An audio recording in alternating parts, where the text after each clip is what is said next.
The sort of things that we studied during that planning phase, exactly what each system would look like, what sort of components we had to put in, how were they built, how heavy were they, and we compared that to the sort of weight that was available to us in modifying a plane for 1 hour flight.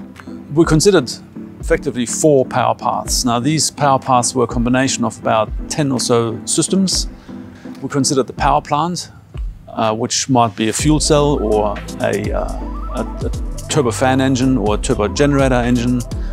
And we considered the thrust plant. So a turbofan, for example, combines the thrust and the power generation.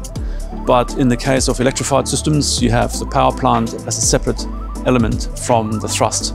These are important considerations, and we worked out how they all work in combination. And the best solution for us in the end to meet the outcomes of our mandate was the ammonia to turbofan power path. The next step for us will be to build a testbed for an engine that we will take from the marketplace. We will run that engine on the traditional fuel, the Jet A1 fuel.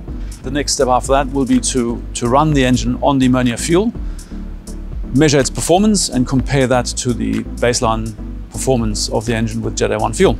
We expect that modified airplane with the ammonia fuel source and the modified engine to be flying by the middle of 2023.